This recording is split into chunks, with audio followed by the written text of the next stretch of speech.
welcome back to the Helmet to Helmet podcast. This is number 14, a very, very, very special episode today.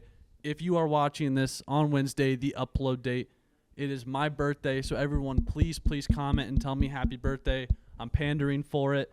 And a good weekend of football, not so much in the college end, but definitely in the NFL world.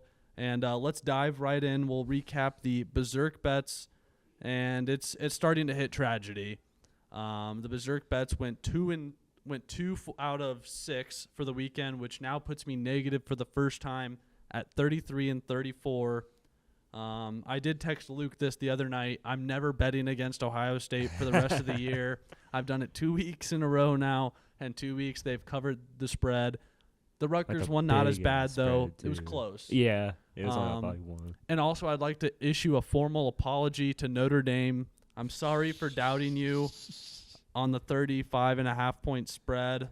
Yeah. I ate my words. You guys won by 63 points. I think they led the game 21-0 without having the offense play a snap. Oh, yeah, I heard about that. Yeah, insane. That's awful. Jeremiah Love is insane. He's the best running back in the country, miles above Ahmad Hardy and Emmett Johnson and Singletary and whoever else you want to throw in there. Jeremiah Love, he has at least one play a game that you just look at and you go, wow, he's the best player in the country. He's probably going in the first round, I think, because usually running backs don't usually go in the first round. It's going to be a high second round, late at least. First round, early second round, for sure. Him and Hardy will go pretty high. Yeah. But, yeah, I did correctly get the Oklahoma-Missouri game, which was, I guess, the game of the week. That and USC-Oregon, which obviously I got USC-Oregon wrong. I did not believe in the Oregon Ducks since they hadn't really beaten anybody spectacular this year. But Lincoln Riley just continues to not be able to play defense.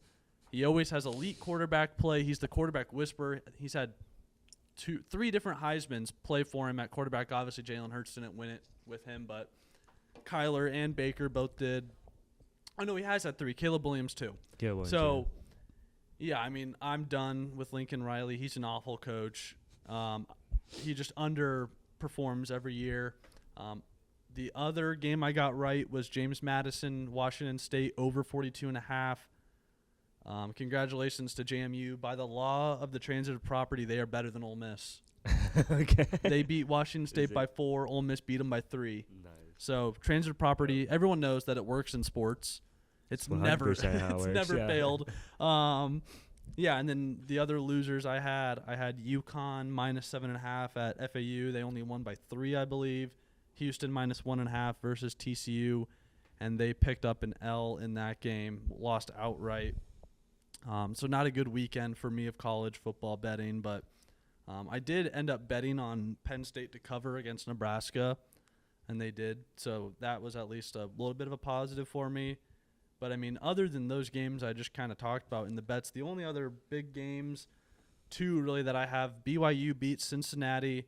And if they're not in the playoff this week, I mean, what else do they need to do besides be 10-1 with their only loss being to a top 5 team in the country? I don't know what else the committee wants from them. You can't change what conference you're in just because they have the letters Big 12 in front of them. Well, I mean, yeah, that's true. Not mid-season, though. Yeah. I mean, if they had the letters SEC in front of them instead of Big 12, they would be in the playoff. It would be no doubt. They could play the exact same teams, but it's because they're in the Big 12 is why they're not in the playoff right now. But I'm still against the people who say that the Group of 5 shouldn't get a spot because that's dumb. That if the Group of 5 doesn't get an automatic spot, then the Group of 5 just basically becomes like the FCS. Yeah. Where it's a different league. Yeah, just don't even bother. A Group of 5 playoff would be fun, like just G5 it's all teams. G5, yeah. But then it's the same. It's basically the FCS playoff, which that bracket just came out. I'm a minor league FCS football fan just because of North Dakota State. They're fun to watch. But, only other game really that I want to talk about is Pitt beating Georgia Tech. Yeah. And Pat Narduzzi was correct. He said he did not care if they got their ass kicked by Notre Dame, and he was right. He apparently didn't actually care because they came out and they beat Georgia Tech. They still control their own path to the playoff technically. They have their biggest game of the season against Miami coming up, and if they win that, they're in the ACC championship against most likely SMU, which would be hilarious if SMU is the ACC champion 2 years in a row. And the ACC is really trying not to have anybody in the playoffs. They're I've folding it on each other. Yeah, I've been saying this to people the last couple of weeks that I think the ACC is going to fold within the next 5 years. And I think you'll see the other big three just grab whoever they can, and then maybe you'd see Cal and Stanford go back to the Pac-12 since it's reforming. But, yeah, the ACC is bad. It's real, real bad. Obviously, you saw Notre Dame beat an ACC team by 63 points. Which that shouldn't happen. No. There's no excuse for that. But, I mean, Iowa State had a big, big win over Kansas. And you probably did not see this, but Iowa State brought back their Sinado logo. They're officially, and I think they're going to officially end the I-State logo. Really? And they finally changed the color scheme because back when they had the Sinado 16 years ago, it was blue. Oh, that's cool. Blue is not one of the colors of the program. Nah. I don't know if you can kind of tell by that picture. Oh, that's cool. Yeah. So I'm very, very excited. My dad is not as big of a fan of the logo as I am, but I-State is a dumb logo because no one in the country calls Iowa State I-State. Yeah. That would honestly make me think more of Indiana State or Illinois State. It's always ISU. That's what. If it was ISU or something like that, it'd be different. But I tried to get that out of the way. I was very, very happy to see that and to see the seniors get a big win.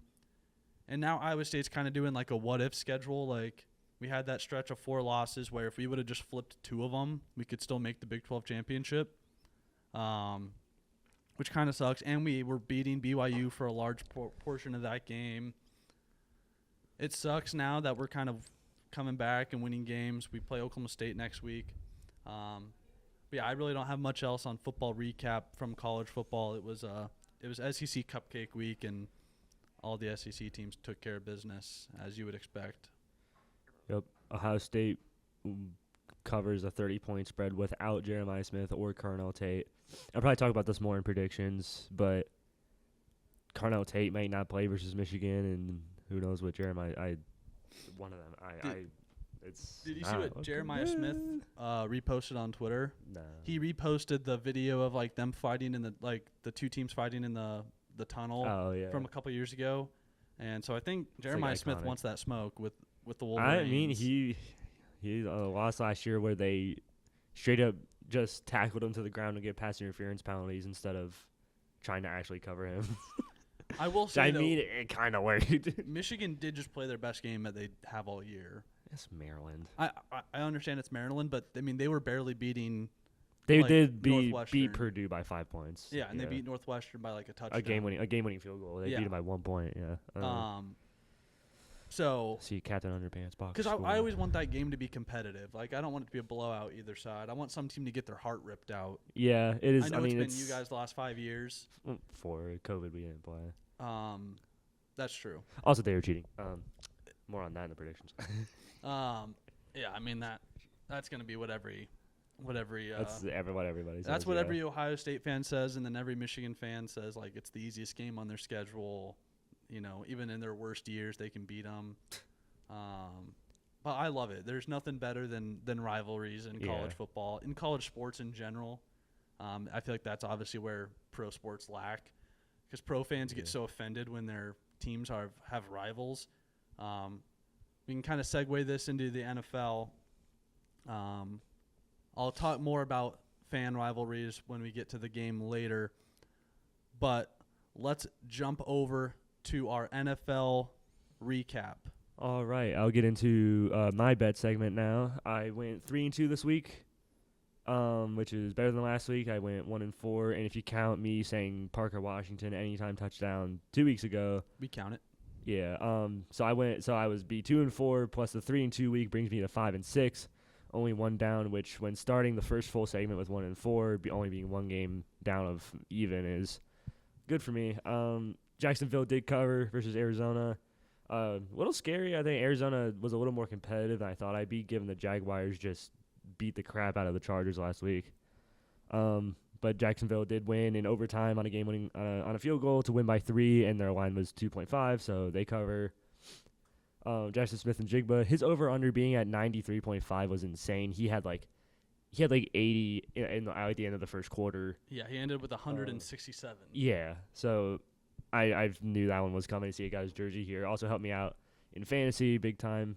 My team, I have George Kittle to go tonight, and I'm at like 180 points, so there's a very good chance I score 200 points this week, which would be like for the third time. My team's kind of cracked. Shador Sanders. Talk about when we go over the Browns game, but he did get a touchdown pass to Dylan Sampson, who had like 60 yards of yak for the touchdown. And then the ones I missed, New England, their line was minus 6.5, and they only won by 6 points, needing to win by 7. That is sad. Cincinnati looked like really competitive in that game, but they were up 10-0 to start. That was the best their defense has played all year. Yeah, it was. Of course, when I bet on them, that's when they're like, okay, we're gonna be good now. And then Kyle Pitts, don't bet on Kyle Pitts. Yeah, he's done. Unless it's his unders, don't bet on Kyle Pitts. He's awful. He's got 1 touchdown all year. So, yeah, Patriots and Kyle Pitts are the only ones I missed. The other 3 I hit on, and I'll have more for you this week, and hopefully I can get above 500. Yeah, it's our time. We both got to end the year above 500. I've got to get it back. It's crazy that I started the year, like, what was it, like 11-0? Like, when it was just on the blogs. Mm. So, I mean, really, if you take out those 2 weeks, I'm tragic. I had a good week. There was 1 week I had a good week when we were doing these. But anyway, let's get into our NFL picks recap. I had a fantastic week. So did I. Only one I guess we both had fantastic weeks. I had 3 losses. I had 1 loss, that being the Thursday night game. So my record currently is 78-35. We're obviously recording this before the 49ers-Panthers games. We both have the 49ers. Yeah, so we both just gain 1 if they win. Yeah, and I feel pretty confident in the 49ers with CMC going back to Carolina. Brock Purdy looked great. I guess no, the game's in San Fran. That was tough. Oh yeah. But playing against his former team, I feel pretty confident that CMC is not going to lose that game. And Brock Purdy's getting way healthier, so I feel pretty confident in the 49ers' ability to win that game. But anyway, let's start it off on the Thursday night game. Bills at Texans, and I'm going to spin zone this. You ready for this? People need to give the Broncos more credit for beating that Texans team when we played them in Houston, because that was the first game without PS2, and we beat them by 3, and everyone's like, oh, you guys can barely beat the Texans. Clearly, it's a bit harder than people think. Texans' defense is as legit as the Browns and Broncos. It's a top 4, I would say. I think, they lead the league in points and yards allowed per game. They're quite literally like the best. Yeah, they just don't get like sacks, like not as many, like the Browns or the Broncos do. Yeah. I guess like Myles Garrett or the Broncos do. Myles Garrett by himself. Yeah, he should genuinely win MVP. But we'll get into that once we get into that game. I'll take a deep boy. That's fine. But yeah, I mean, it's very, very sad if you think about that. The Bills kind of may have missed their window to win a Super Bowl. Yeah, the Chiefs they got dominated by the Chiefs in the Mahomes era, and now it looks like it's starting to get it over into the Drake May and the Denver Broncos era. And people don't realize that the Broncos have a $30 million dead cap on their. Oh yeah, on their paying Russell Wilson? This is the last year that we have to pay Russ, and we have the richest owners in the NFL. It's true, Walmart money. Yeah, so if I'm a Bills fan, I'm probably very depressed at thinking about it, knowing that you could waste Josh Allen's whole career. It's sad. An MVP last year. And it could all just be for basically their nothing. Run defense is legitimately horrible. Like, it's probably as bad as the Bengals. The only thing that saves them is their pass defense is like slightly above average, I think. I mean, and the Texans offense, again, CJ Stroud didn't play, but I honestly offense kind of looks better. I don't know how much more he would have added to that team, but you can't let that offense beat you, basically. Because the Texans' rushing offense has not been good this year. Woody Marks has been a nice rookie. It wasn't even really this good in the game. Leading rusher Woody Marks only had 74 yards and no touchdowns. Yeah, 16 carries. So, yeah, I mean, obviously they're missing Joe Mixon, which is what they expected when they started the year. But the Texans' flaw is going to be that they traded Laramie Tunsil, and for basically nothing. Yeah. They get pressured a lot. Davis Mills does not have all day to throw. They can't really get holes in the run game. I do like the Texans. I've said this multiple times because they have the Iowa State wide receivers. So I was very happy even though I picked the Bills, I was happy to see the Texans get a win. And obviously because it helps, I just need all the teams with good records in the AFC to lose games.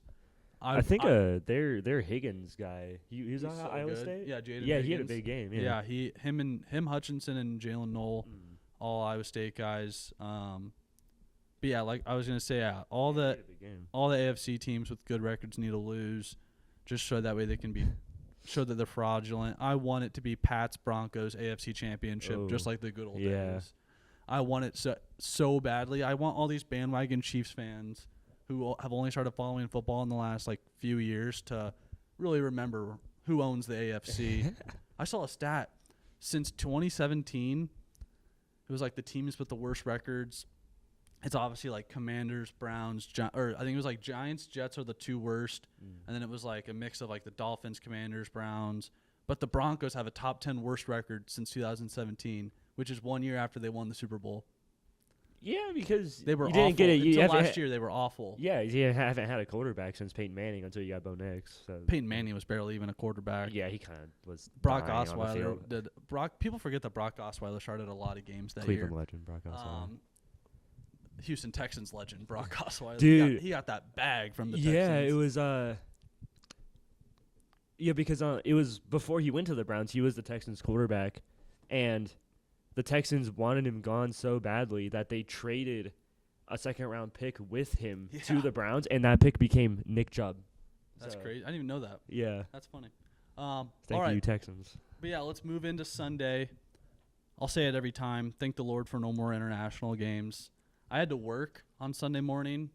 I won't say where. I won't disclose where I work, but I work at a. I also had to work at a restaurant, and there was a lot of Patriot fans in the restaurant. It's interesting. I did tell one group of them that I was rooting for them, and they were like, "Aren't you a Bengals fan?" And I was like, "No, I'm probably the only person who works here who's not a Bengals fan." Yeah. Everyone else is all Bengals fans, but not me. I had a great week. NFL bye week is always fun to hate watch your least favorite teams. But, yeah, let's get into it. Steelers at Bears. Aaron Rodgers ended up not playing, which is kind of expected. Like, he has a broken hand or a broken wrist on his left hand. Yeah. Which still, I mean. You'd be in a lot of pain if you got touched. If he got hit once. The fact that, but people will love to say that, but the Bears didn't have, like, any linebackers. They had, I think they were starting like corners and safeties at linebacker because they were that injured at linebacker, which is crazy. But Caleb Williams played a very good game, managed it well, no interceptions, which I think that is kind of all you can ask for the Bears. They couldn't really get their run game going like they usually can. Another big stat that happened in that game, TJ Watt passes JJ for sacks. He's now at 115, and it was on a safety or they didn't end up calling that a safety. Yeah, it was like a half yard. It was line. A touchdown. Yeah, it was weird. That was a weird play. I don't know how they called that. Yeah. And it was very fitting that JJ Watt was doing the call. I didn't watch this game. I didn't watch but I saw the clips on X, the Everything app. JJ was joking that he needs to get the pads back on, and I genuinely think JJ he could start for the command. The Commanders are probably looking at him going. Like, hey man, I don't even know if he'd be the oldest player on their defense. Probably Bobby Wagner's got it. Bobby Wagner's and like Von Miller. million years old. Yeah, I forgot Von Miller played for the Commanders. Yeah, dude, it pains me to watch Von Miller play for a team that isn't. Like I was so happy when he was on the Rams. Yeah, and he getting got that other ring. Yeah, because I love Von. Every Broncos fan loves. Yeah, Von. I did see Mason Rudolph, who still has a dent in his head from when Myles Garrett took him out back. Threw an interception on his very first pass. That was funny. I enjoyed watching that.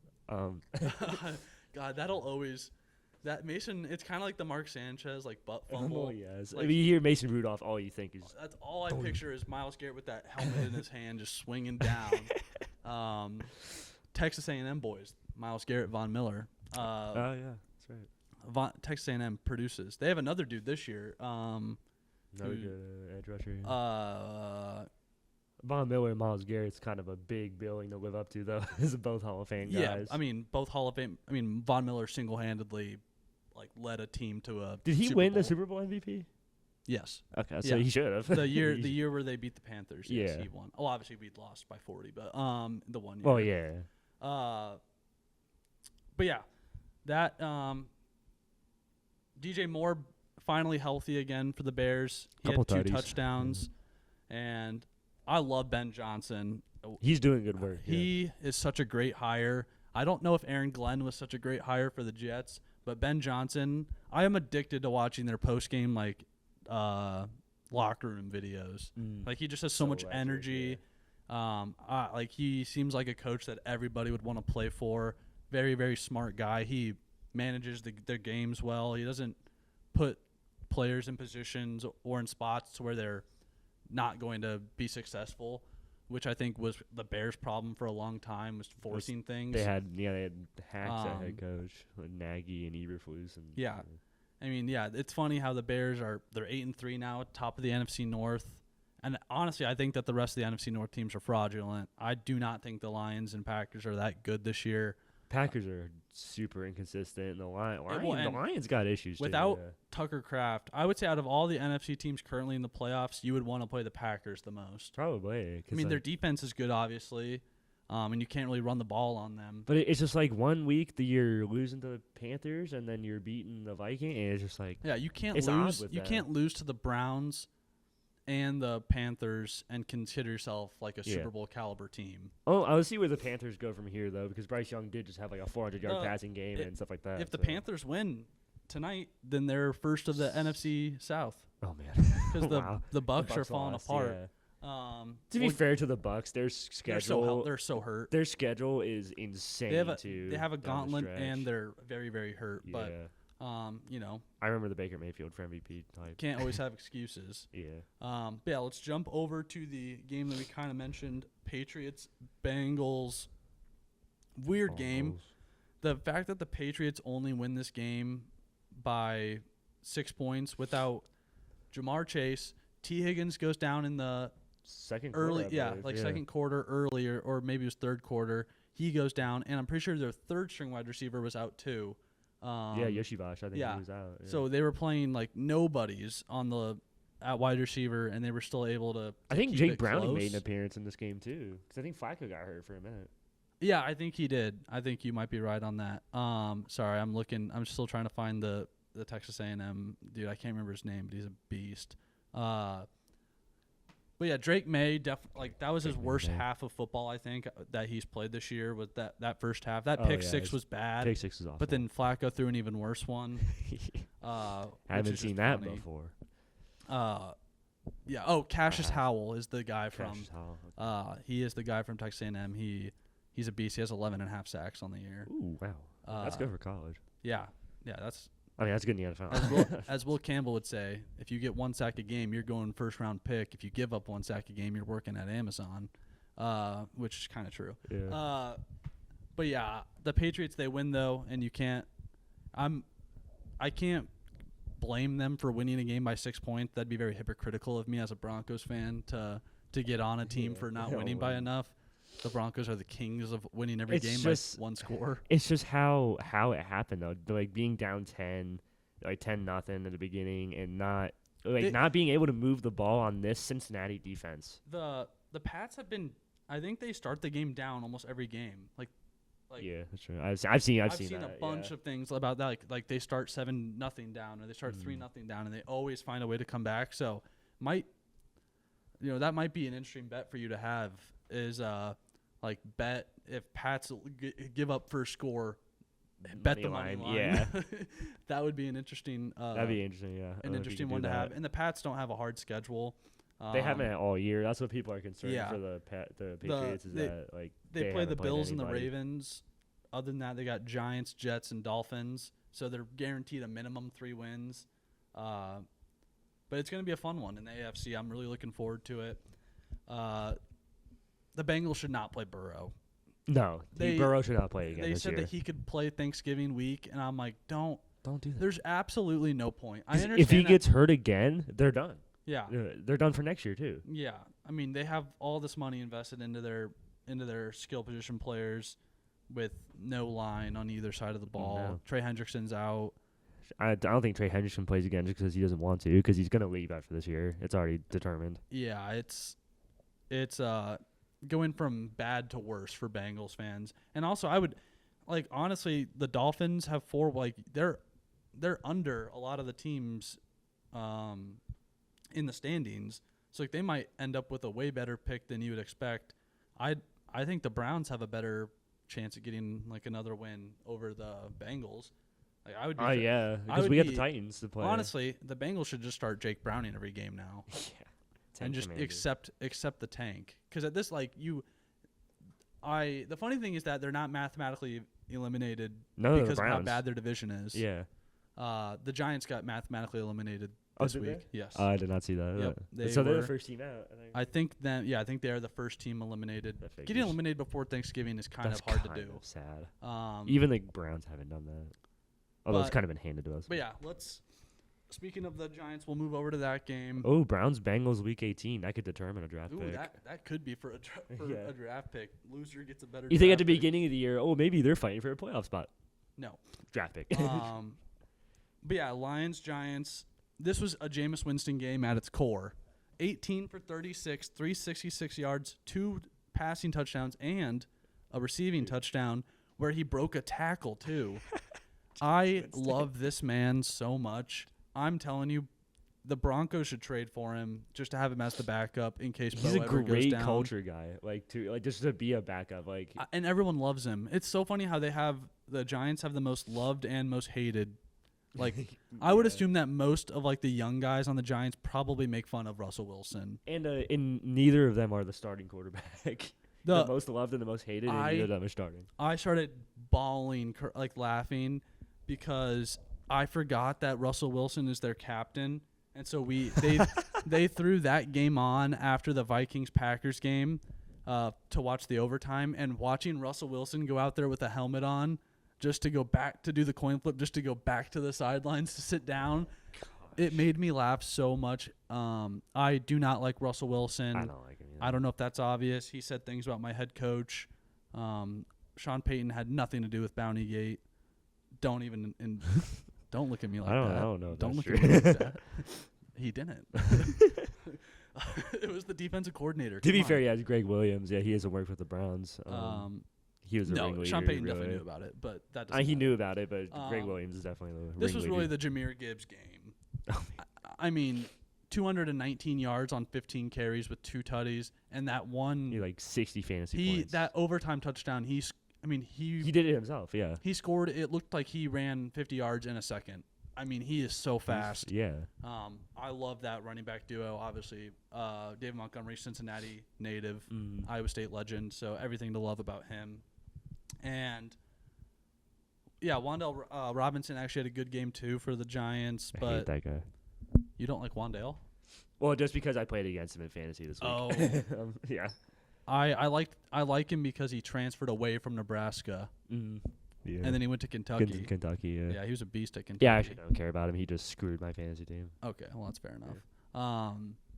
Yeah, I saw a lot of Lions fans getting on Amon-Ra St. Brown before this game, and he finally had a good game as well. And, yeah, the NFC North is getting interesting. All these 3 teams are kind of all right next to each other. You're probably going to see 3 playoff teams out of the North. Either North or South will get 3.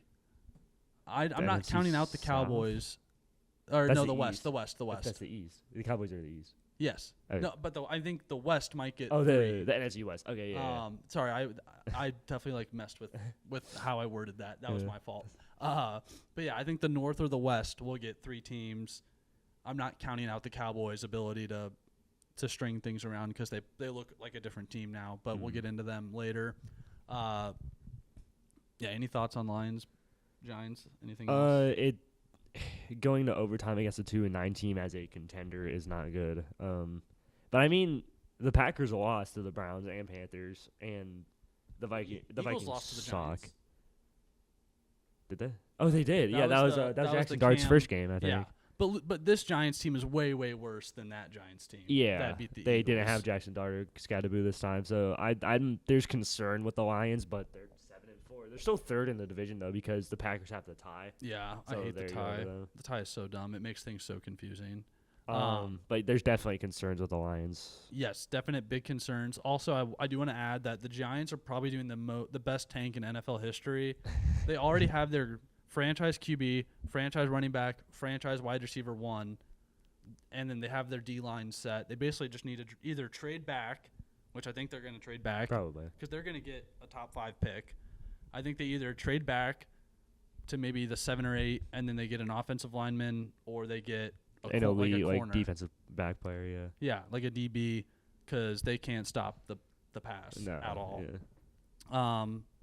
But yeah, Lions get back on track. They're having a weird year. I can't really make much sense out of them or the team that we will talk about next, which is the Green Bay Packers, who played against the Minnesota Vikings. I'm sorry, Justin Jefferson. I'm sorry, Jordan Addison. I'm sorry, Wash T.J. Hawkinson.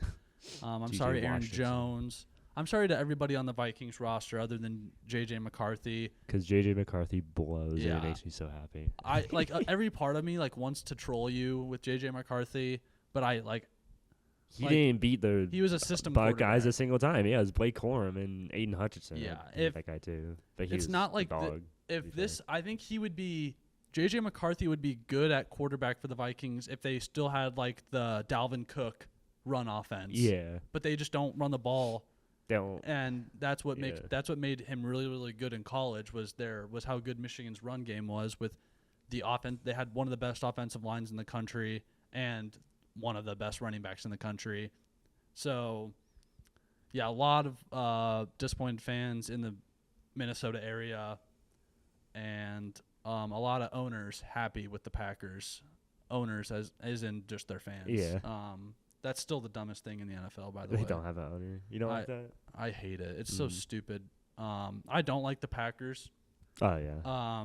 I have a lot of family who are Vikings fans, and the Packers are just like that. The people in Green Bay, though, are in the Wisconsin area are cool. Those are the fine Packers fans. Yeah. But it's the ones who live in Chicago, Minneapolis. Yeah, who just are violent. Oh, I'm a part owner of my team. And it's they don't know who you are. They don't know you.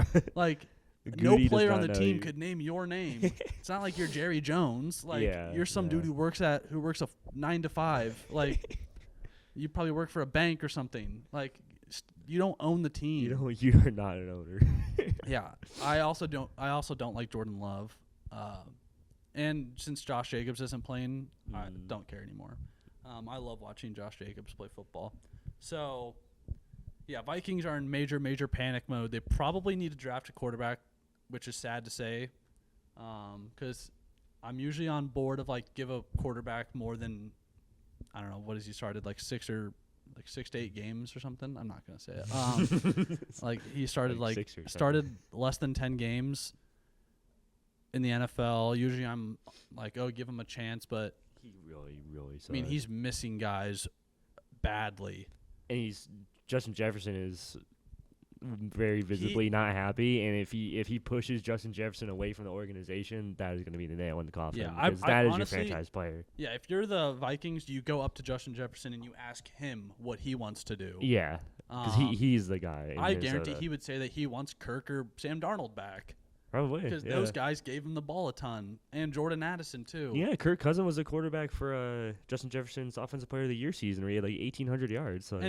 And Kirk was always a selfless guy. Yeah. He always put the blame on himself. Jefferson and Kirk loved each other. Yeah. And I just seeing Justin Jefferson happy is.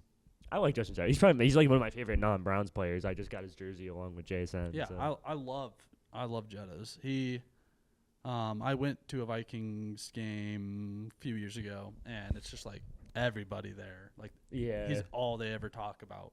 So it sucks to see him unhappy, which, I mean, his quarterback threw for less than 100 yards passing and had 2 interceptions. I was going to say, our quarterbacks aren't much better, but if you want to come to Cleveland, it's all right. You can come. I think I would rather have Shador.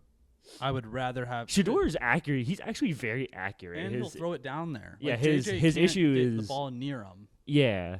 Shador's issue is holding the ball too long and taking dumb sacks and stuff like that. Yeah. He's actually very accurate. And he can complete screen passes, which Dylan Gabriel could not. But anyway, I don't have much else on the Vikings game. Nah, I think I've said my piece. They're tragic. Yeah. They're also in a very difficult division. which does not help their case. If they were in the NFC South, you could make a case for like, oh, maybe don't, they'd probably have the better record. Yeah. But if they have to play the Saints. I mean, yeah, getting to play the Saints, Falcons, and Panthers twice. It's a blessing. Actually, I guess not the Panthers. I'm a Bryce Lever. But yeah, Seahawks, Titans. We'll move on. I thought Cam Ward played very well.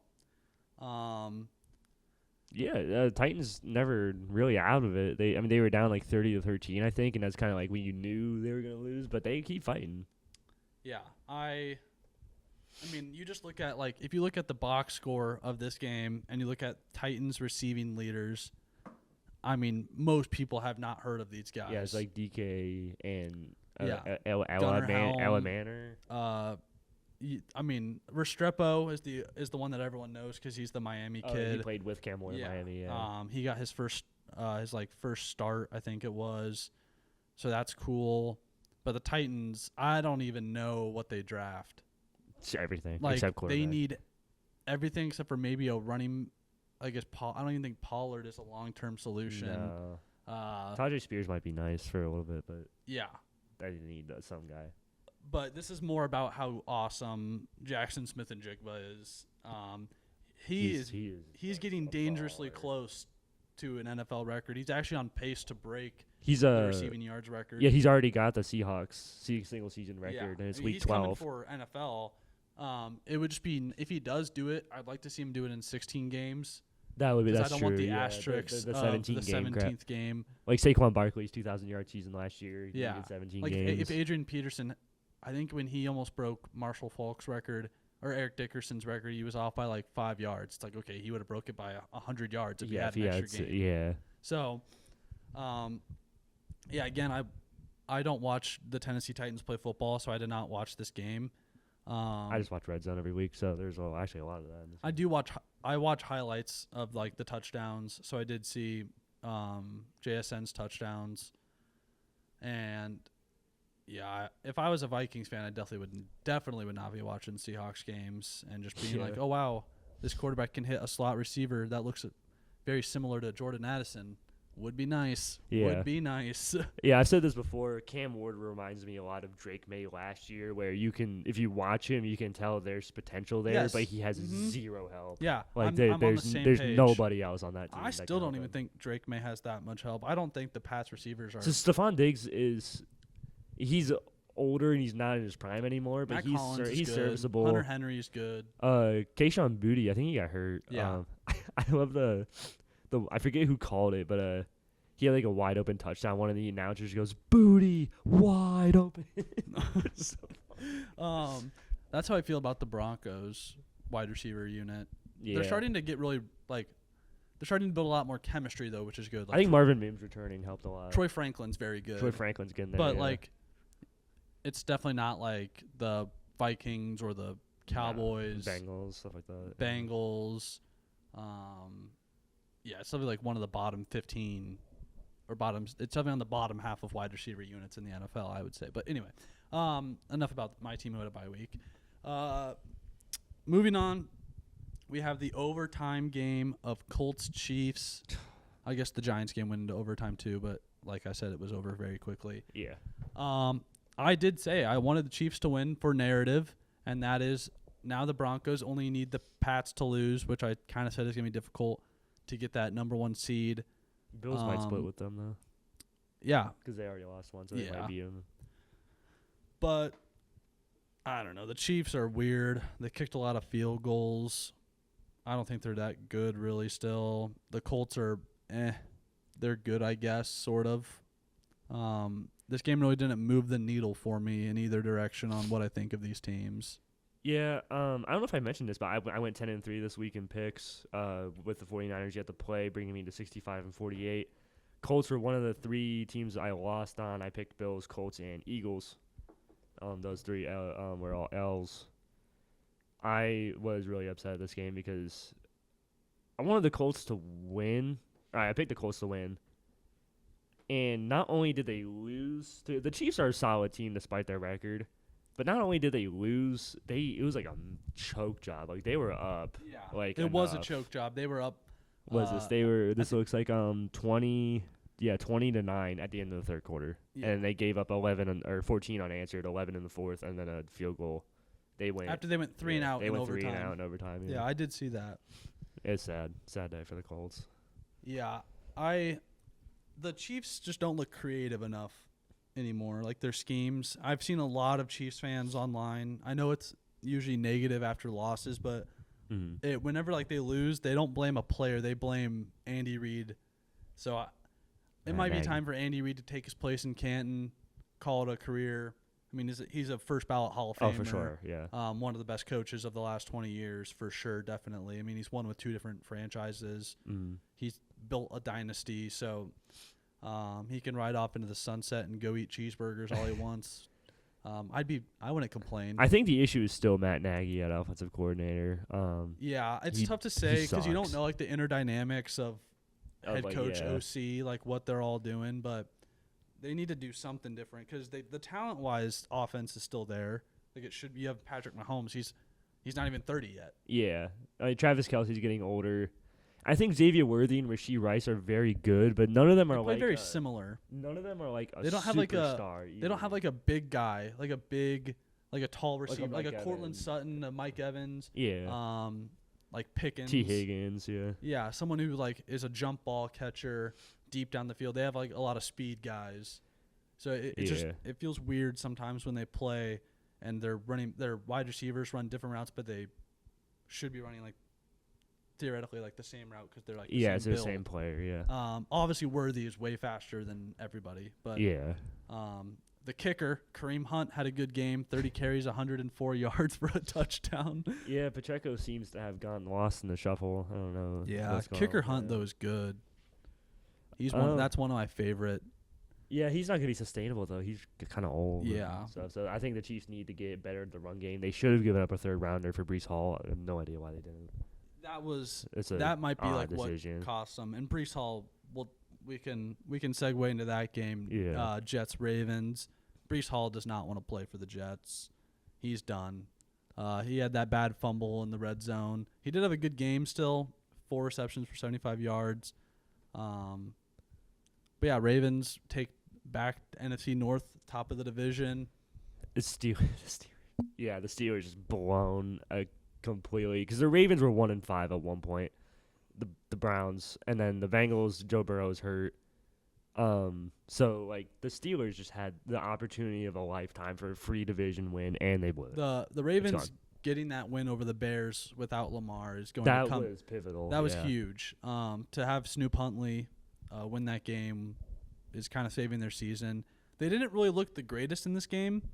They were down. They were down at half. Significant long time. They were down at half. Yeah, I don't think Lamar's definitely not 100%.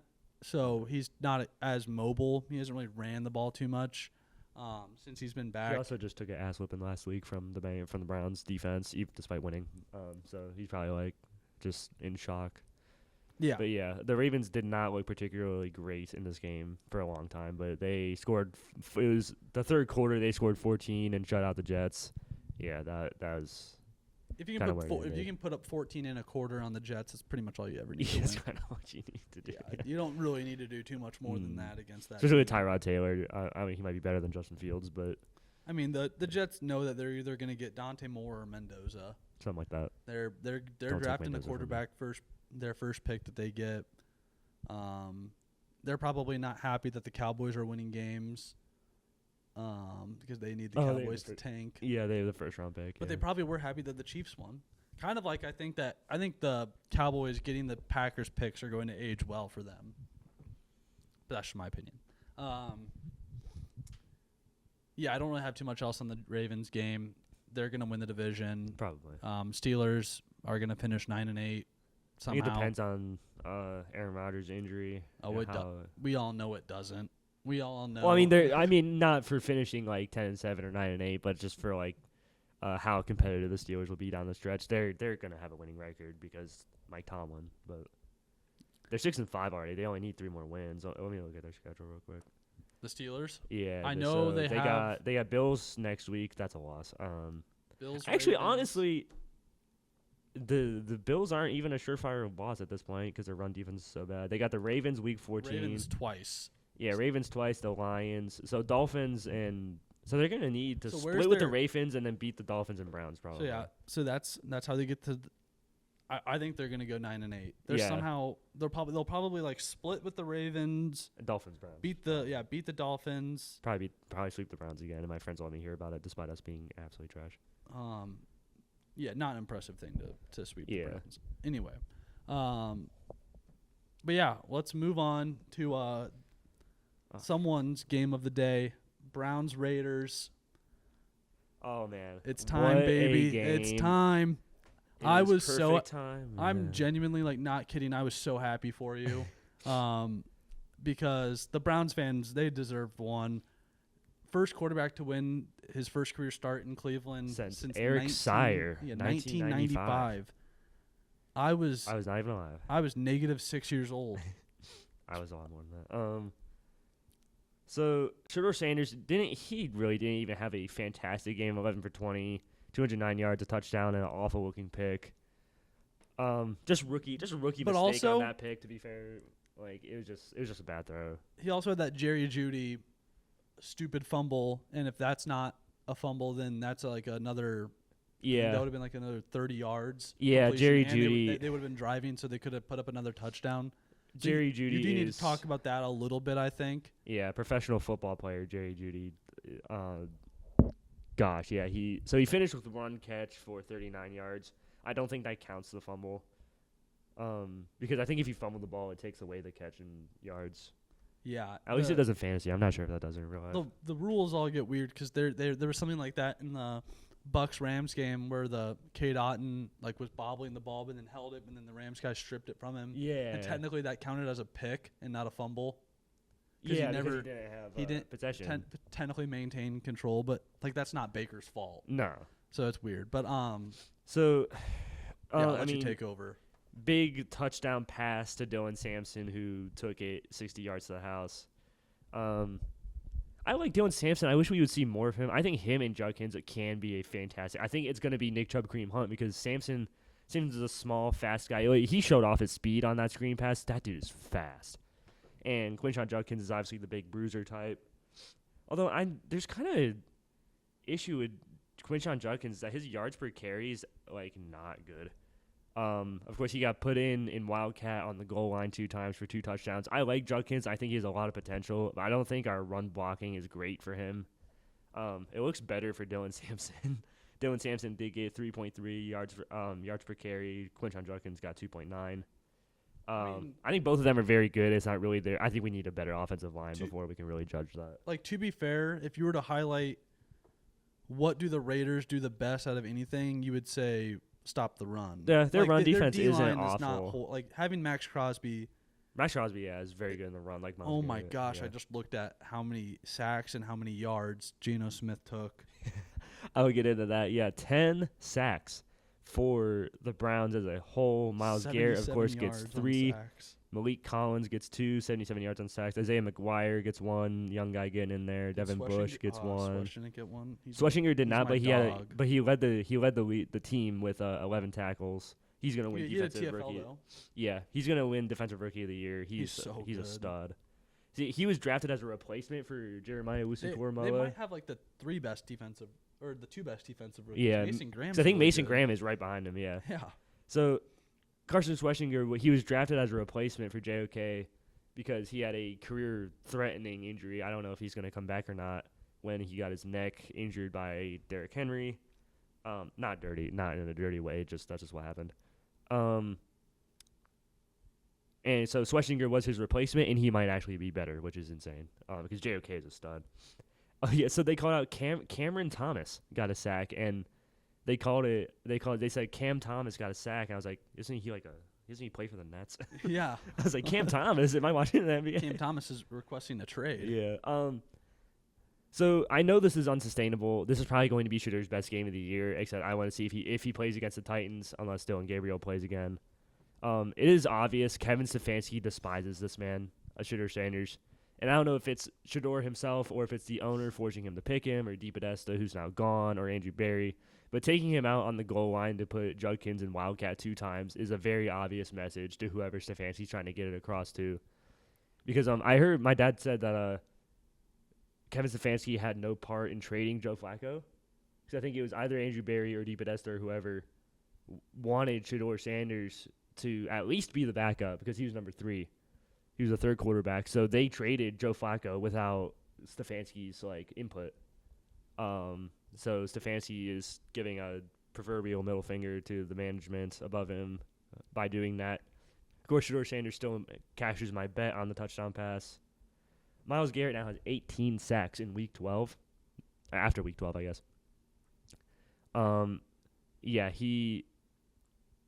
So that's the Browns single season sack record, which previously was 16 set by Myles Garrett.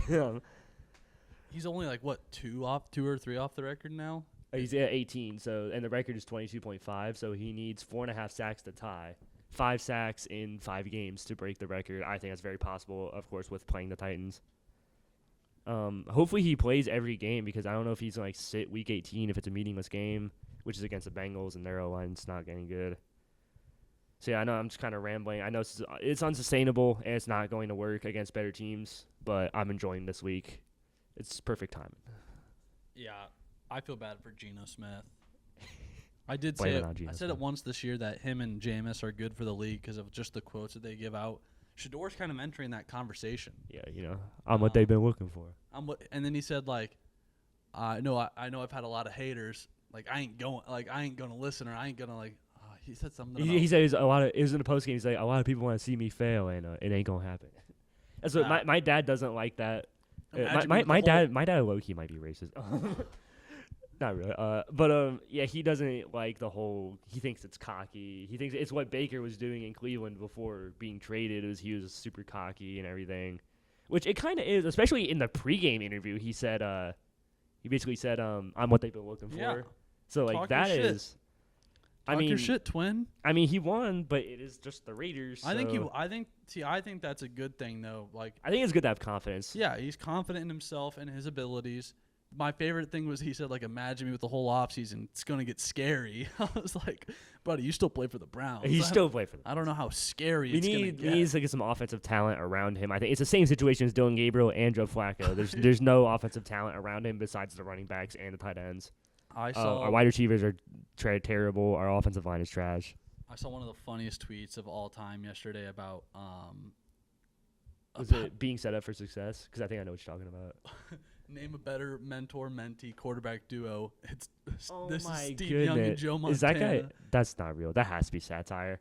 Yeah, I don't like Deshaun Watson coaching him on the sidelines, showing him all the best massage parlors. The tweet in is Vegas. Obviously satire. Oh yeah, but that's obviously a real picture. Yeah, I hate Deshaun Watson being on the sidelines. He should be nowhere near this team for the contract and the trade and all of that. Set the team back literally probably a decade. Screw that guy. He should never be allowed near this organization. I'm the opposite. Again. He should be allowed near the organization and whatever massage parlor he wants. I was gonna say I think it was after Shedeur Sanders took his 1 sack. Deshaun Watson was showing him something on the tablet, and people were like, here's the best massage parlor in Vegas. Yeah, there's got to be some good ones in Vegas. I cannot stand Deshaun Watson at this point. Yeah, that's fair enough.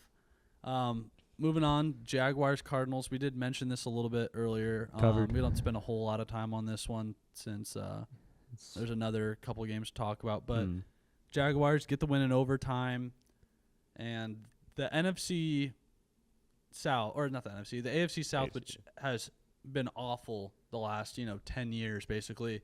Traditionally having one decent team and then the rest kind of trash or mid. Kind of heating up this year. Very interesting.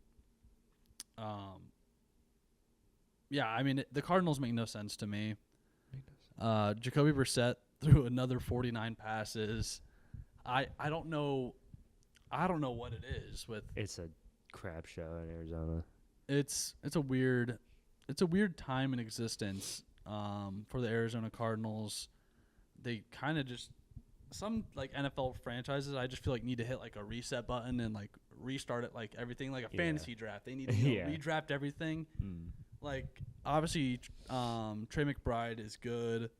They've got a few good defensive players.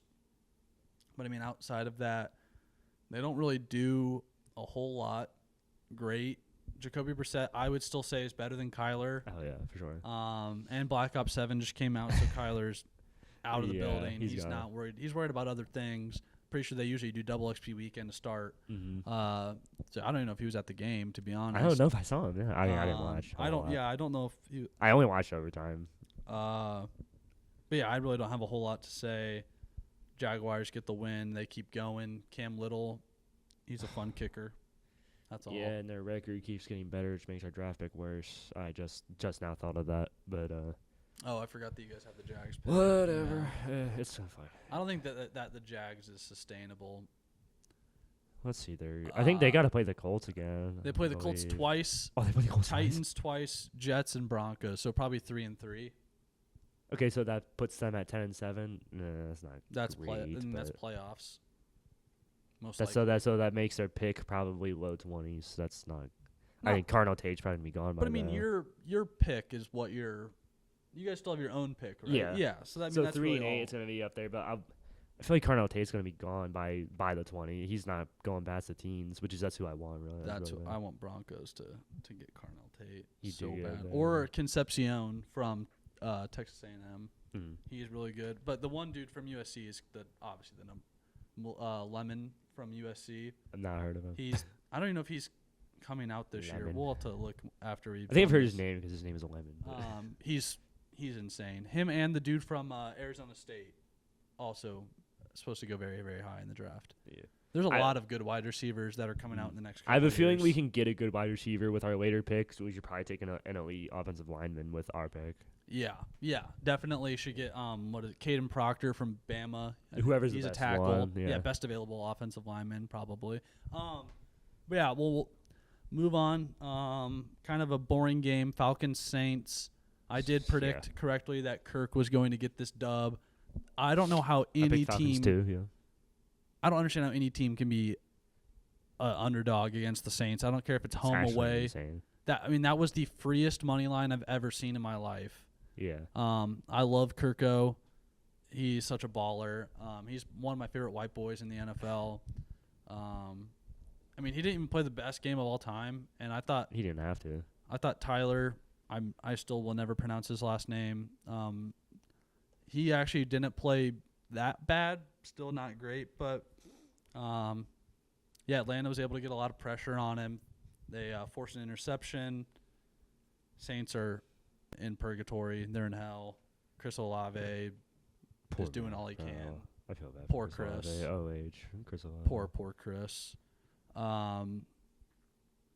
Yeah, I mean, Bijan had a good game. 100 scrimmage yards, 100+ scrimmage yards.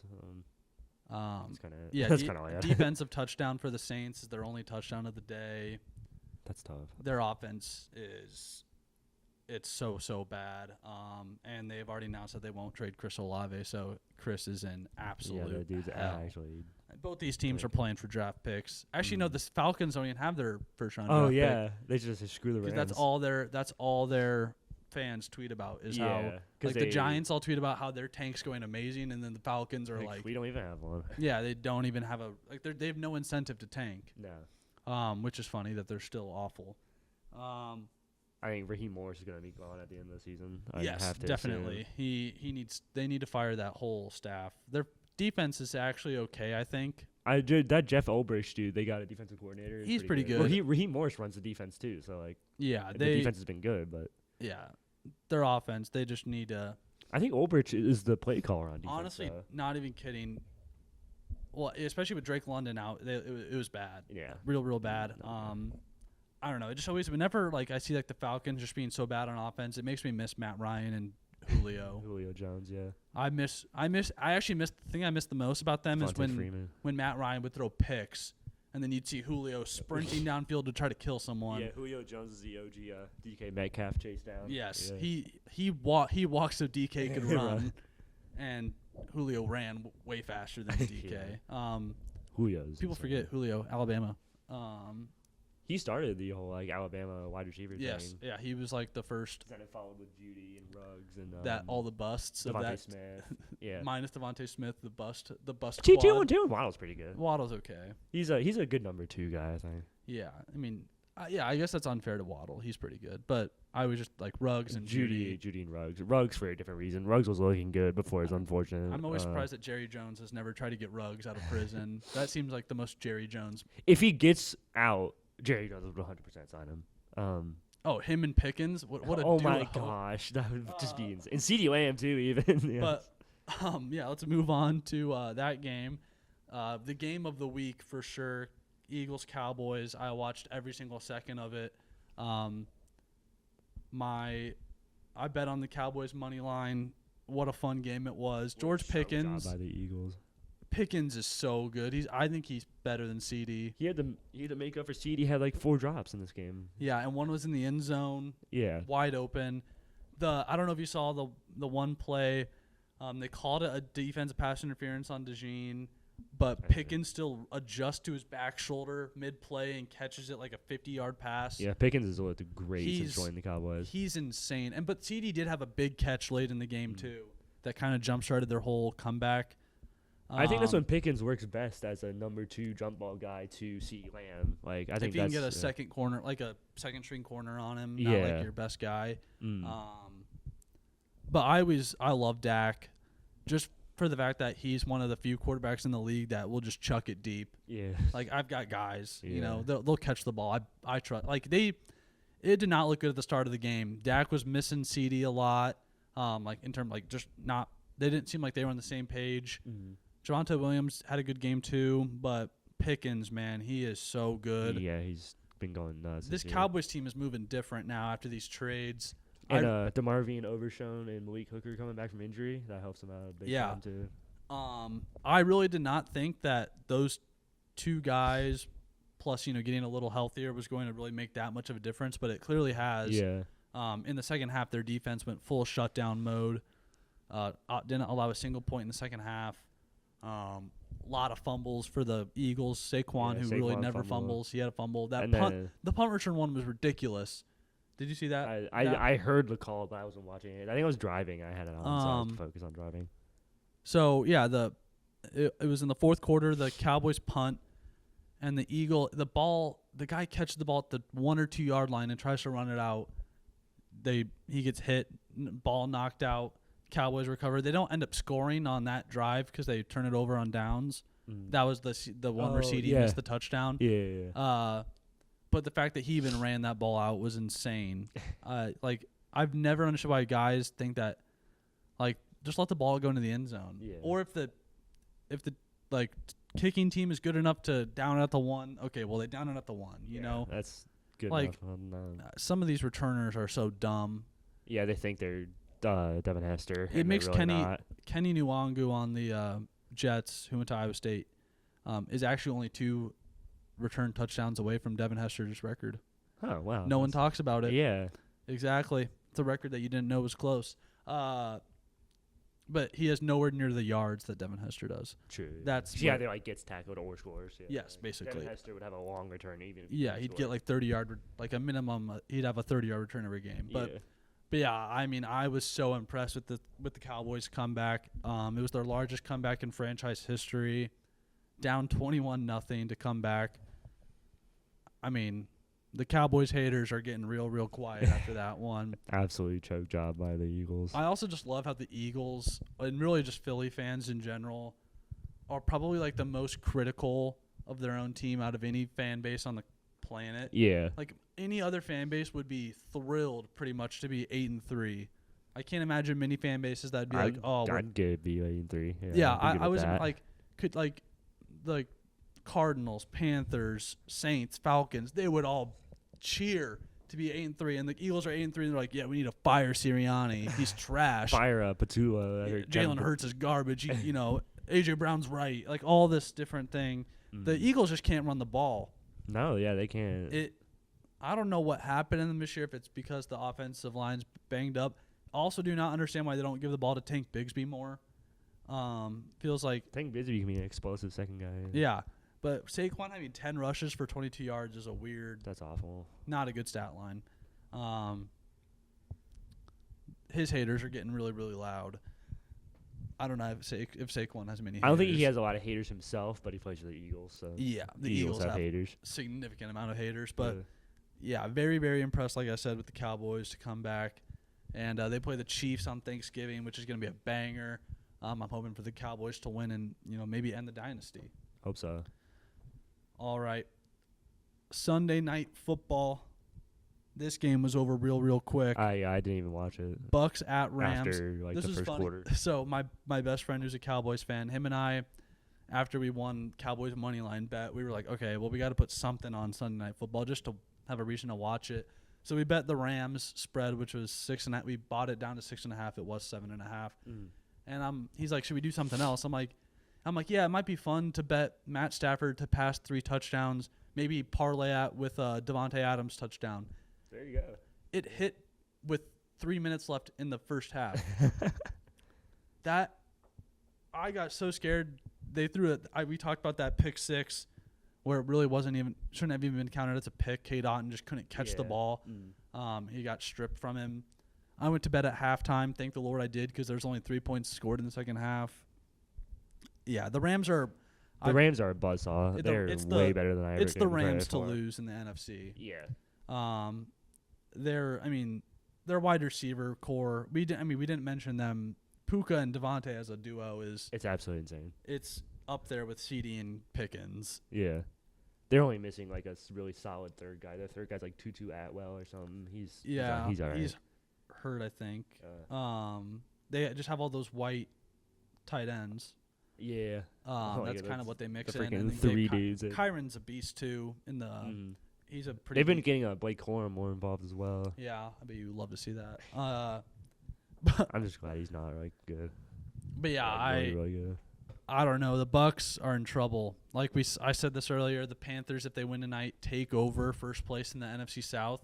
I think we mentioned the Buccaneers as having a tough schedule earlier, but I'll read it out real quick. Oh, easy. So the next 2 games, Cardinals, Saints, and Falcons after that on Thursday night. Not too bad. Panthers, pretty competitive. Oh, wait, wow. Okay. So I thought they had a gauntlet, but they've kind of gone through their gauntlet because they had the Lions and then the Saints and then Patriots, Bills, Rams. I mean, they could win out. They did beat the Seahawks too, and the 49ers, who they had before that. This is just their entire season. I just realized they had a tough schedule. They could win crazy. Out realistically, and I would not be surprised at all with the 16 with. I mean, it's the only thing I'd be surprised if the Panthers don't win at least one. I feel like they could split. Yeah, the Dolphins game will be interesting too. They've looked a little. That's better. Always a fun game. Tampa. Like whenever the Florida teams play each other, it's always pretty fun. Yeah, but they got to turn it around quickly because if they want to, because the Panthers are sneaking up on them in that division. But Panthers do have a gauntlet, and not really. I mean, kind of. They do. They play 49ers, Rams, Saints, Bucks, Seahawks, Bucks. So they're guaranteed to lose to the Rams and the Seahawks. For sure. Tonight will be interesting. I don't think they win. I don't think so either. So that's 3 losses. That puts them at 9-8. Yeah. Steelers territory. It really is going to come down to those 2 games against each other that they still have. Well, because the Panthers lost to the Saints in their first game they played this year, so that's not a gimme, I would think, either. Yeah, they own the Falcons, though. Yeah. The Falcons, I don't even know what's going on with them. Yeah, Falcon, I mean, they can't even tank. I can't even be like, oh, just tank. They're just in a horrific situation right now. Yeah, it's not going well. Although, I mean, at least the guy they traded up for looks good because they got the 2 edge rushers in the first round, and both of them look pretty good. So there's that at least. You didn't trade for a bust, and then now you have that stupid trade. It's funny. You probably don't care too much about this, but like the Falcons, obviously Atlanta, they don't have their first round pick, and they're kind of in hell. The Atlanta Hawks are in the opposite spot. They have everybody's picks. They have the Pelicans first round pick, and as of right now, you know me, I'm on Tankathon every day to watch the Pacers. Right now, they have currently the second best odds to get the first pick, unprotected first round pick. I don't really like the Hawks because they bounced the Cavs, and that was Donovan Mitchell's first year with the team. They bounced. It was like the play-in or something. We weren't like really good. No, it was the last year without Donovan Mitchell. That's what it was. Oh, okay. When it was just Darius Garland and Evan Mobley, and then we were like, yeah, we're not good enough. I mean, it's OKC got like everybody. They have so many. Just looking at this, it's just OKC, like, OKC. Someone made a good point the other day. I saw on TikTok that the Damian Lillard like almost half court shot to beat the Thunder in Game 6 is essentially the same thing as Archduke Franz Ferdinand getting assassinated in terms of what that caused. Like the Thunder trading away all those players to get picks and still just reaping the benefits of all that. Yeah. I hate the Thunder. I can't believe JB wore that Thunder sweatshirt the other day and basically just slapped me in the face. You can see I've got my Pacers towel. Because I magically went to their City Connect jersey game. Nice. Their opening City Connect jersey game. I think didn't they play the Cavs? I don't know if they have or they're about to. The Pacers? Yeah. Don't shut up. It doesn't matter.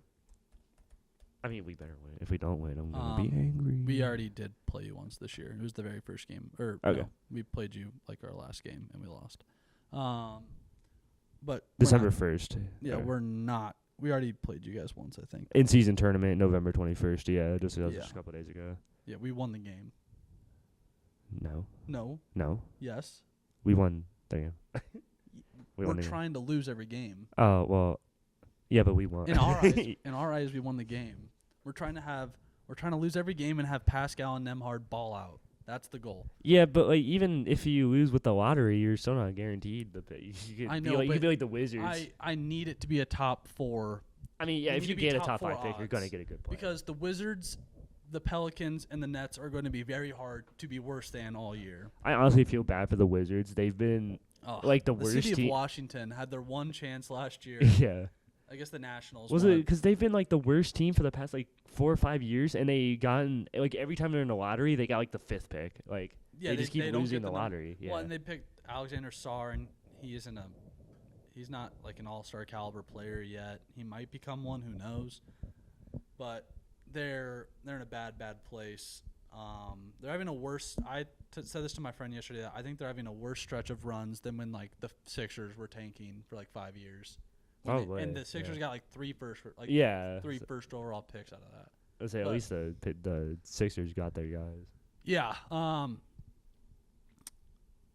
Little unsure about what we're gonna do for our predictions episode this week, about when it will come out at least. Most likely it'll come out still on Saturday, so we might just not have Thursday and Friday's NFL games. Unfortunately, that's 4 games.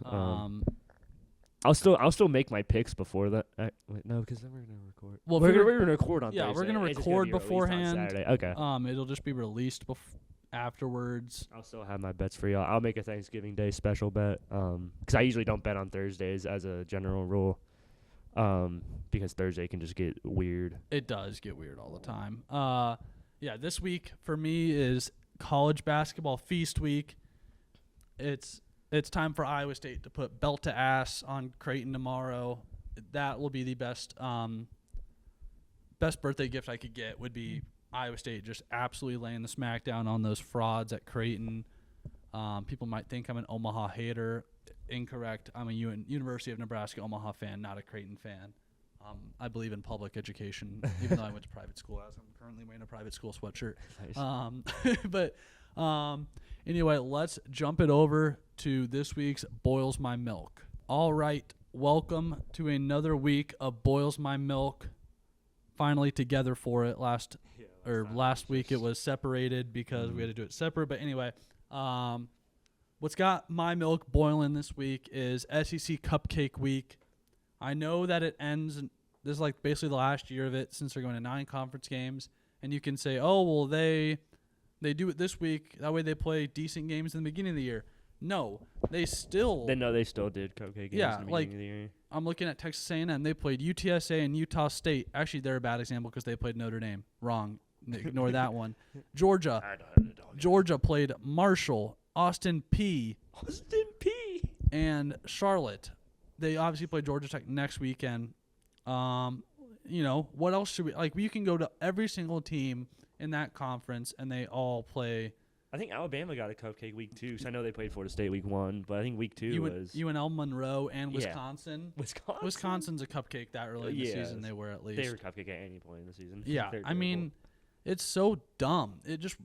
It made this weekend of college football pointless. Like Oklahoma, Missouri, Cincinnati, BYU, and Oregon, USC were the only good games of the weekend. I you even call Arkansas a cupcake. They're terrible, even though it is a conference game. Yeah, I mean, I'm so happy that they're going through coaching carousel hell right now because I'm not a big SEC fan. I don't know if it's obvious, but I'm happy that this is the last year of Cupcake Week because it ruins a week of college football where there should be meaningful games that impact playoff position, conference championship position, but nope.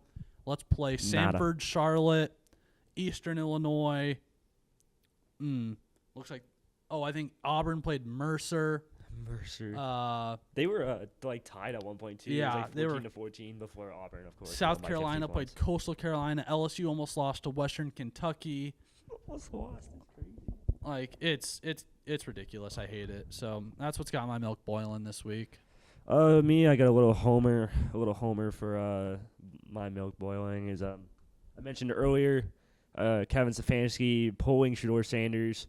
The first 2 offensive drives, I don't know if it was the first 2 offensive drives, but it was 2 drives that went down near the goal line. Kevin Stefanski pulls Shedeur Sanders and puts Quinshon Judkins in Wildcat. Of course, Quinshon Judkins is a stud and scores both times anyway. But on one of those drives, they pulled out the Wildcat, and then there was, I cannot remember if it was a penalty or if the Raiders called a timeout, but it was something that stopped the play. And usually when that happens, you see the team go in, especially if it's like a trick play, you see the team go into a different formation, just run a different play. Just so because they already tipped their hand at the formation. No, we go right back out there after the break and go right back into Wildcat. Judkins still scores because the Raiders are terrible. But it's the principle of the idea is that Kevin Stefanski very obviously didn't want Shedeur. He tried his best to sabotage him. He had no first team reps until this week of practice. But there's controversy with did Joe Flacco get traded without Stefanski's input, and blah, blah, blah, blah. And so I think the ownership and the higher-ups pretty much made Stefanski play Shedeur Sanders, especially with Gabriel getting hurt. So Stefanski was giving a hypothetical middle finger to his bosses by pulling Shedeur on the goal line a couple times, saying, I can play who I want at quarterback. I'll play a running back at quarterback. Kind of like the Ravens, Lamar Jackson. I mean what? But yeah, it is just insane to actually jeopardize a game by pulling no matter if your quarterback is Justin Fields, just pulling out these formations just to give a middle finger to your bosses in the middle of a game, a professional game, is just insane. And we still won because it was the Raiders. I think if we played any other team except like the Titans or the Jets, if they don't get 2 special teams touchdowns back to back, it's just nuts. It's unconceivable. And I don't know what's going to happen at the end of this offseason with Stefanski. I don't like him. I think he's a dime a dozen coach with his offense because he doesn't do anything but the offense, and his offense sucks. Of course, there's the no talent argument. But I think an offensive guru would be able to scheme in Njoku, Fannin, or the running backs. I know our wide receivers are not good. But yeah, it's unbelievable that we're having organizational conflicts bleed out onto the actual game. It's just insane. That's all. All right, everybody. Well, that is going to do it for this special episode of Helmet to Helmet. Like I said, please wish me a happy birthday in the comments. I desperately need it. I need all the attention I can possibly get.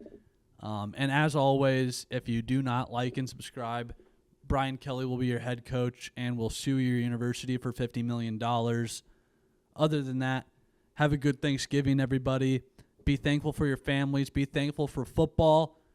And be thankful that your starting quarterback is not Tyler Schach.